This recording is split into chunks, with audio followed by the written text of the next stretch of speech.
All right, well, welcome to Plum Grove's webinar, 5 Ways to Target Your Direct Mail Audience. We've got a lot of exciting information to share with you today. I'm Kara Lindell, Chief Marketing Officer at Plum Grove. Thanks for joining us.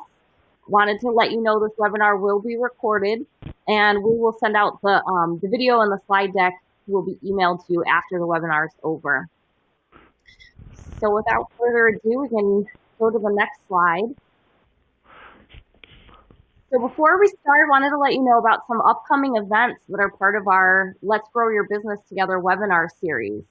On January 8th, we're going to be talking about USPS informed delivery and the business opportunity for direct mail marketers.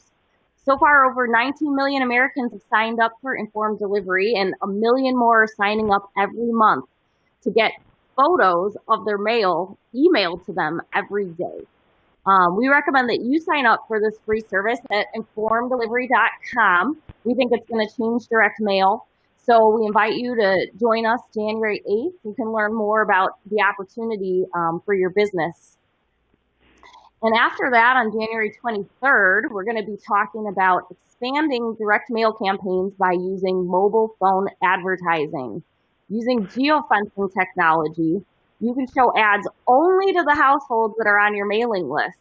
The ads appear on phone apps like the weather app, news app, sports apps. And if you have a physical store or event location, you can even measure walk-ins using geofencing technology. So lots of exciting new digital things in the realm of direct mail campaign. If you're interested, sign up at plumgroveinc.com/webinars. Next, I introduce to you our speaker today, Peter Lineal. Peter's the founder and sales manager at Plum Grove. He's got over 40 years of experience helping businesses grow. He oversees thousands of direct mail campaigns, and at Plum Grove, we mail over 2 million mail pieces per month. So we know a little bit in this space. All right. Thank you, Peter. Oh, now I get to talk. You get to talk. That was a great introduction. She's known me all her life, so it's I'm glad she didn't tell you any of my secrets because she knows them all. So, hi, I'm Peter. They used to call me Peter the Printer, but now we do trade show booths, all kinds of marketing, direct mail, even geofencing. So all kinds of stuff happening in the space of marketing and advertising, and it's fun. Mail is I call mail it's analog marketing, but it really rocks. I mean, there's at this time of the year, it's probably closer to 1 billion pieces of mail. 500,000 every single day are going out. 500 million pieces, and the reason there's so much mail going out is because mail, when it's done right, can grow your business. It works. The post office people call me up and they want to say, "Where's my 300 pieces of mail?" But when you look at the kind of numbers and the volume that the post office is handling, it's just amazing, the volume. One of the things that I'm going to back up a little bit. I saw the attendee list. Some of you look like you're new to marketing, or you're small business owners first getting into direct mail. So I'll share a couple of general marketing thoughts along the way here. First things first, any marketing activity that we do, including mail, one of the things that we want to ask is it scalable? Is there an opportunity to grow your business? If you test something and it works great, can you repeat it again and again and again, and it'll continue to grow your business? Or can you mail 100,000 pieces next month after you mail 5,000 or 3,000 this month, and the scale will repeat, and the orders will repeat? So it's kind of one of those kind of first rules of marketing is anything activity that you're going to spend your time doing, can we do it again and get the same response or better? The other thing is a lot of people with mail are looking for clients, and some people are looking for orders. And here's what I mean by that. If you're a health club or fitness club and you're charging $30 or $40 or $50 a month, you're not going to get rich the first time a mailing hits and 1 or 2% of people respond or something like that and join your club. But over the next 6 months, or a year or 5 years or 10 years, you're going to get your money back and make a lot. On the other hand, if you're painting a house or refinishing a deck or doing something that costs thousands of dollars, you may be really happy with just getting an order. So again, look at your marketing and what you want your mail to do, and I'll be talking about that, probably mention that a few more times through this presentation today. Mail is better than ever. I'm not going to read you the list here. I bet most of you can read, which is good. Much more interesting if I can talk about some of these points.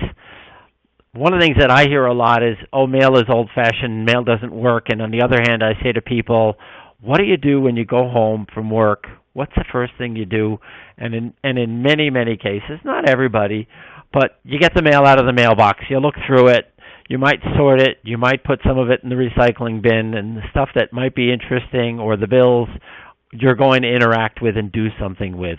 So it is one of the things about direct mail is that we do respond to it. We look at it every day, and we do evaluate it to say, are we interested or not? So when you go home today, look at how you interact with your mail. It's always fun to kind of put on a fresh hat. It's something you've done every day all your life, but now you're looking at it from the other perspective. Kara talked a little bit about informed delivery and addressable geofencing. These are just two new strategies in the whole cross-media marketing world of mail. One of the things that's also changed in the world is that millennials came of age and they started to set up households in the Great Recession, and there wasn't a lot of mail going out. Well, the volume has grown over the last 10 years, and millennials are actually learning to love their mail. They may get the mail in and go right to the computer to buy whatever they're shopping, and that's certainly a behavioral change for most of us. You know, if you're a house painter, you get your piece of mail in, you're interested in having a bedroom painted, you go to the internet and you check out the reviews before you do anything. That's definitely a marketing behavior change, and it has impacted the way we interact with mail. So, do you think your prospects will respond to your direct mail offer? Obviously, this is the most important question. They've got to respond are they interested in what you're doing and what you're selling?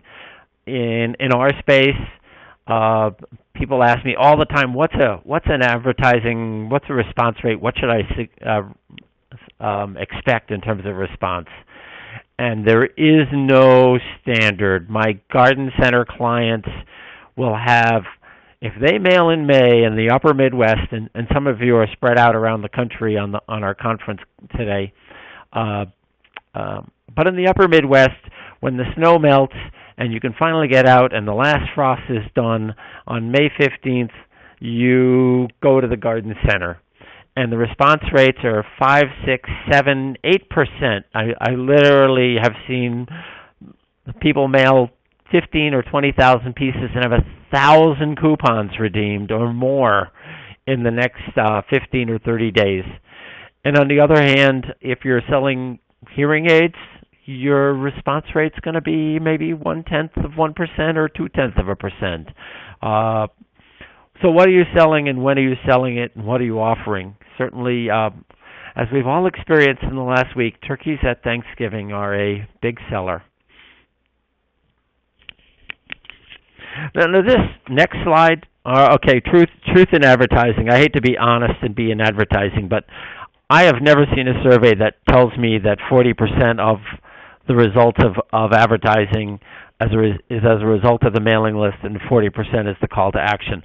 I put this slide up here because people spend so much time looking at the type fonts and the colors and the photos and the design aspect of it.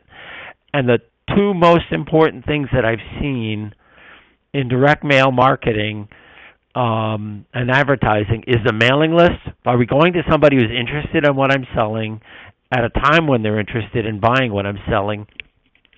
And the call to action. So what is going to bring people in? And it's amazing how much mail I've dropped through the years where people have said, and there literally is no call to action. People don't know what to do when they get the mailing in. So those are critical. Two other thoughts here. One is take your time on the mailing list, a lot more time than you might have thought you should have taken. And again, that's why you're here in the seminar, so appreciate that. The other thing is that the call to action. I'm a great believer in not I'm not, as Carol will tell you, I'm not that smart, but I'm smart enough to know if I can steal great ideas from somebody else, maybe not a competitor, but if you're in a space. I was on the phone with an attorney the other day, and we were talking about a marketing program going out to sell estate planning. Well, they're in attorney groups. Ask your other people in your attorney groups, what are they doing that are not competitors? They're out of your area, and steal from the best in your industry. There's nothing wrong with let's say creative borrowing might be another way to put that. The call to action is key and crucial. I love Cole's call to action every single week. And watch this. For as long as I can remember Kohl's advertising, it's one of three sales. Either it's 50% off, or it's buy one, get one free, or it's a 30% coupon, and then you get 20% in Kohl's cash.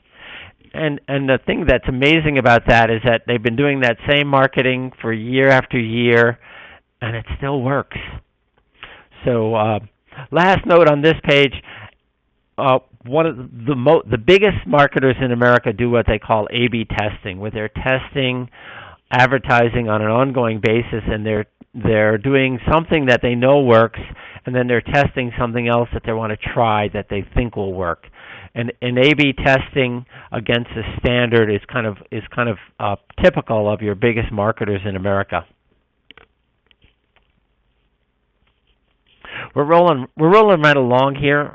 I know I'm talking pretty fast, so hopefully, again, the recording and most of the stuff is on the slides here as well, so you can come back and get this information. If we run a little short of time, we may have a couple of slides that we'll skip over at the end here, but I think we're going to get pretty much through it.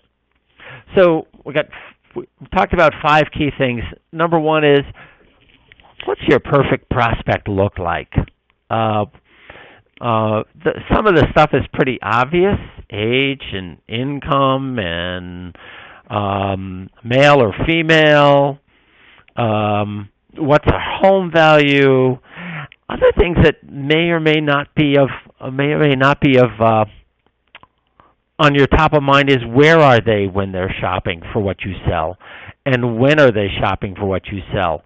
So these are some of the things that are pretty critical in terms of making a decision and launching that direct mail campaign. It was Good Friday week last week. We're all rolling along and shopping our Good Friday sales.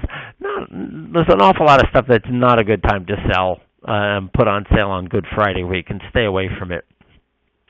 And the other thing is that we're starting to get into the holidays and later in December and the frantic pace of the holidays. So all of those things are things we need to consider. What's your perfect prospect? I always suggest to people, look at their current customer list and identify the commonalities. We tend to look at especially if you have a retail store, we tend to look and notice the people that look different than our regular customers, and we may notice them more than the average. So it really helps to go through, and if you have got access to an Excel file where you can actually download your customers and see, but look at real data, because real data will not lie to you, as opposed to your eyes and brain will lie to you, because you'll happen to notice, I get a lot of kids in my store. Well, no, you had 5 kids and 15 or 20 other people that are older adults. So look at that and do an analysis. The other thing that we see a lot is that people say to me, give me people that are close to my business, because and they're onto something, they're right. Geography is the number one driver of response rate for your business. I'll give you the example. We used to analyze data for one of our clients with a fitness club, and literally 25% of the people that live within a 1 or 2 minute drive time of their location would be members, and then we would be mailing in farther and farther rings of people out, and by the time you got out to about 7 minutes drive time, it was 7 to 10% membership rate. And if you got outside of 7 minutes, people wouldn't join the health club. It was too far to go. So that's literally the magic number in the world of fitness clubs is a 7 minute, and it's drive time, which we'll talk about a little bit more on the next slide. So target by drive time, not distance. One of the suburbs here in Chicago is Fox River Grove, and I threw up a map of Fox River Grove, and you can see there's a river. And there's one road that crosses into the middle of Fox River Grove, and it runs at an angle. The drive time along Route 14 for people that are in Fox River Grove is the key. So somebody who lives north in Cary is much more likely to come to Fox River Grove than somebody who lives straight west, because there's no easy road that connects. Rivers are in the way. Interstates are probably more in the way than rivers even. There's a lot of times there's plenty of bridges, but interstates can really chop up neighborhoods and can mess up your drive time, your distance mailing. So you want to do drive time mailings. The other thing that really has a big influence on direct mail marketing, especially geographic driven marketing, is direction of travel. Route 14 here, people run, and they run up and down Route 14, and they typically may run towards the city of Chicago, running down Route 14, or towards the metro area and towards all the shopping malls and those sorts of things. They may go out the other way towards Crystal Lake as well. But direction of travel is critical, because if they're comfortable in going in a certain direction, if they're commuting in that direction, they're much more comfortable in coming to your store, your business, in that direction of travel. Have you been there before? Northwest suburbs of Chicago has Woodfield Mall. Woodfield Mall, if you're a Chicago person, you know how long it takes you to get to Woodfield Mall because you've been there at some point. And it doesn't feel too far. The reality is it may be twice as far as one of your competitors' locations, but there's a perception of it being closer because people are comfortable, they know how to get there, and they've been there lots before. And one of our advertisers is great at adding travel landmarks to their direct mail marketing. Behind Walmart, behind Costco, next to the AMC movie theaters, they put a little map on their marketing pieces, and then they add on a travel landmark. So again, people know that location. They're comfortable in going there. They've been to Walmart. In the case of my wife, it's every day, and so it's a good thing to add onto your advertising without it getting too distracting.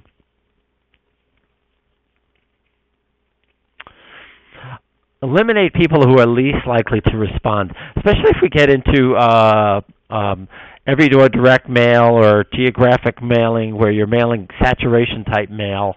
There's a real opportunity to get rid of the people that are least likely to respond, and Plum Grove has really, over the last 15 years, worked hard to help our clients to get their response rates up by eliminating people by age, old or young, income, families with kids or without. The high home value homes might be the prospects for you, or maybe it's the middle income or middle home values.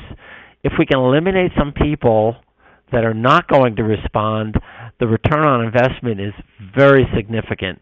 There's a couple of little slide captures here that are actually examples from what we call our mailing intelligence reports, and we actually do these for our clients for free when they're mailing a geographic area that shows the carrier routes and the income and the home values on various carrier routes, in this case in the area around our location.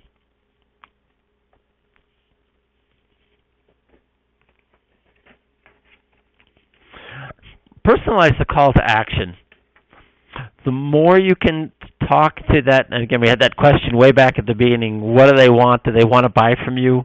The more you can talk directly to somebody's need, the more, or fear, or want, the more you can get a response.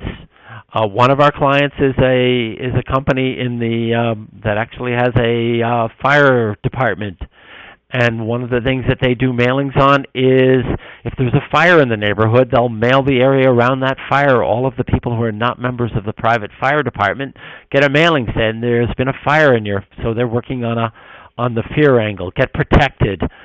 You're not that the fire department isn't going to show up, but you're going to save a lot of money if the fire department does show up and you're a member.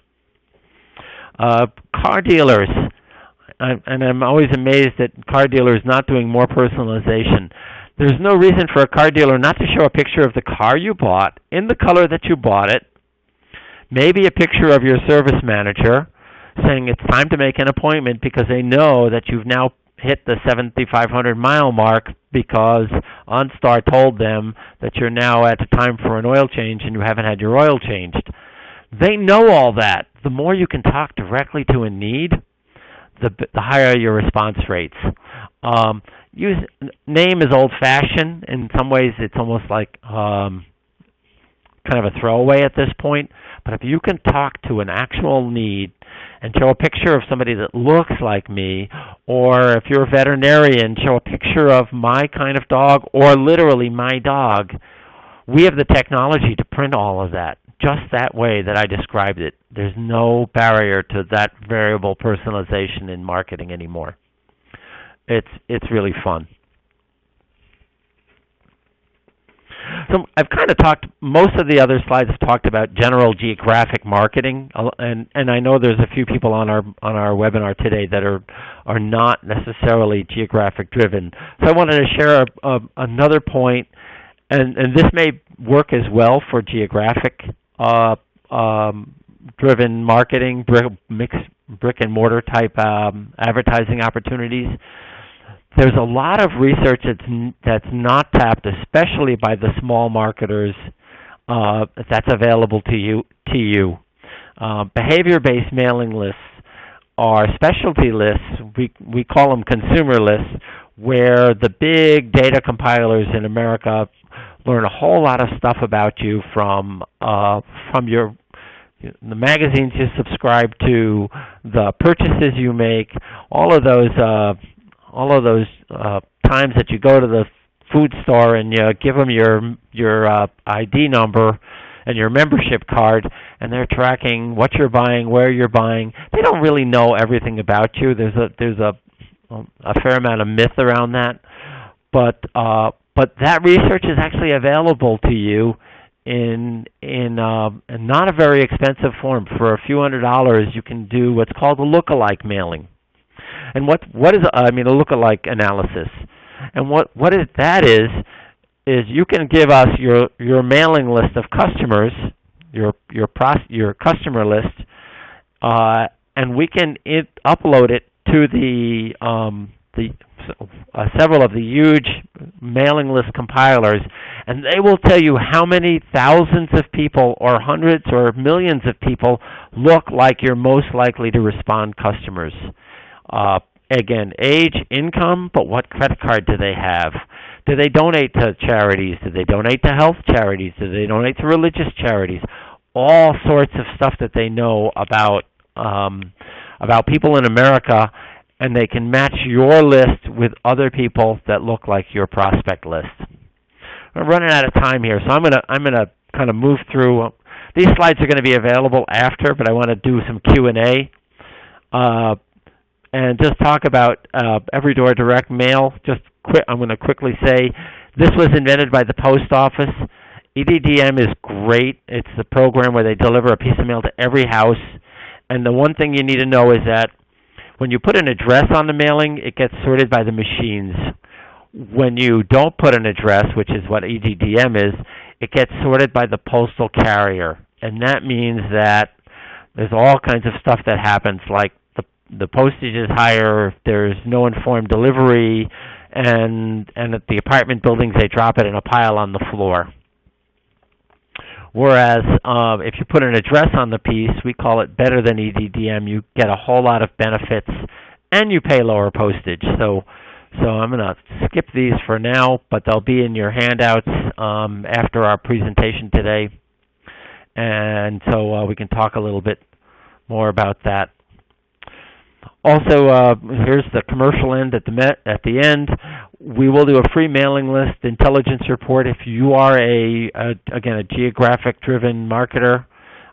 This is a free intelligence report that we can give you on the area around your location. Tell us the zip codes or the areas that you're servicing, and we can give you some reports that show you a whole lot of age, income, those sorts of things. So I'd like to open it up for questions now. And Kara, are you on the phone to handle the questions that are coming through the chat? Yeah, so on your meeting window on the top left, there should be a button that says Q&A with a question mark icon. If you have a question that you'd like to share with everybody, please enter it there. That will put it in a chat to us. I guess we should have covered that at the beginning as we're going along here, but probably got a full 2 minutes left, so it's all good.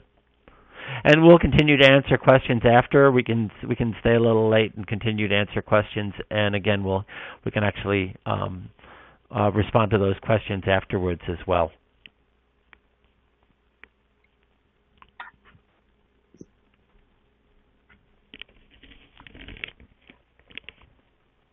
All right, so I don't think we've received any questions. We can go ahead and finish up.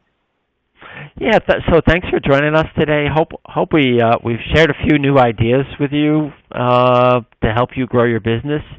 I stopped selling printing and marketing probably 25 years ago and went into the business of helping people to grow their business, because that's really what everybody wants who's in a business and even in the non-for-profit space.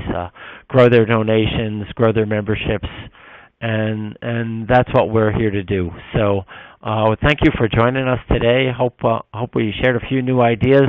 If you've got any thoughts or questions afterwards that come to you, please send it on down, and we'll answer you personally. And again, if you want a free business mailing list analysis, we can get that for you too. So thank you for joining us today.